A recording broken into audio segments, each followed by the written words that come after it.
থেকে গতকাল একটা ডেড বডি পাওয়া গেছে এবং ডেড বডিটা দেখেই বোঝা যাচ্ছে এখানে তাকে ধর্ষণ করা হয়েছে এবং তারপরে খুন করা হয়েছে। আমরা ঠিক সেই ইট ভাটাতেই আমরা সবাই এসেছি, যেখানে একদম নির্জন, যেখানে কোনো লোকজন নেই। গত 22 তারিখে সন্ধ্যাবেলাতেই এখানকার একটা মেয়ে, সে হচ্ছে নিখোঁজ হয়ে যায়, আদিবাসী মেয়ে, যেটা হচ্ছে ক্লাস 9-এ পড়তো, 13 বছরের মতো বয়স। গ্রেফতার করতে হবে, করতে হবে, করতে হবে।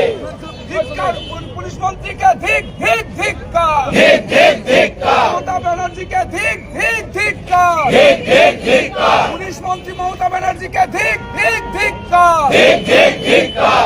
মহিলাদের খুন করা হচ্ছে কেন? পুলিশ মন্ত্রী জবাব দাও, জবাব চাই, জবাব দাও। মহিলাদের খুন, ধর্ষণ করে খুন করা হচ্ছে কেন? মহিলা পুলিশ মন্ত্রী জবাব দাও, জবাব চাই, জবাব দাও। আর অবিলম্বে কালিয়াচক এবং ওলমালদার দর্শকদের, খুনিদের গ্রেফতার করতে হবে, করতে হবে, করতে হবে। কালিয়াচক এবং ওলমালদার দর্শকদের অবিলম্বে গ্রেফতার করতে হবে, করতে হবে, করতে হবে। পুলিশের নিষ্ক্রিয়তার বিরুদ্ধে করতে হবে একসাথে। পুলিশ তৃণমূল কংগ্রেসের 5,000 দলদাস পুলিশের বিরুদ্ধে করতে হবে একসাথে। খুনিদের গ্রেফতার করা হচ্ছে না কেন? পুলিশ জবাব দাও, জবাব চাই, জবাব দাও। খুনিদের গ্রেফতার করা হচ্ছে না কেন?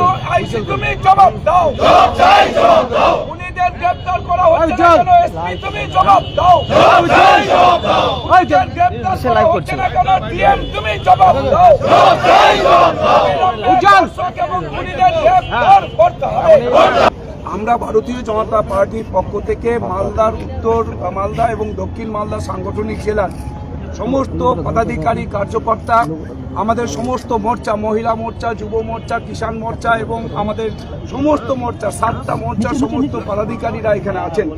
আজকে আমাদের ডিমান্ড হচ্ছে, পরপর মালদায় ধর্ষণ করে খুন করা হচ্ছে, নাবালিকা খুন হচ্ছে। গতকাল একসাথে আমরা মালদায় দেখলাম, একটা হচ্ছে কালিয়াচকে আর একটা ওলমালদাতে, দুটো জায়গাতে খুন হয়েছেন। তার মধ্যে একজন আদিবাসী, একজন ছাত্রী, যার বয়স আনুমানিক 13 বছর। ওরা যা বলছেন, বাড়ির লোকেদের সাথে আমরা দেখা করতে গেছিলাম আজকে, তারা বলেছে 12 বছর 9 মাস তার বয়স। অর্থাৎ এইরকম একটা নাবালিকা ছাত্রী, যিনি 9-এ পড়তেন, ক্লাস 9-এ, 22 তারিখে সন্ধ্যাবেলা থেকে নিখোঁজ হয়ে যায়। সেখানে সন্ধ্যাবেলাতে সেখান থেকে কেউ তুলে নিয়ে চলে যায়। তারপরে হচ্ছে গতকাল 23 তারিখ, সেটা হচ্ছে সন্ধ্যাবেলায়, বিকেলবেলায় তার ডেড বডি পাওয়া যায় একটা ইটভাটা থেকে। অর্থাৎ এই যে ডেড বডি পাওয়া যাচ্ছে মালদাতে, 2 জায়গাতে পাওয়া গেল, এখনো পর্যন্ত পুলিশ তার কোনো কিরানা করতে পারেনি।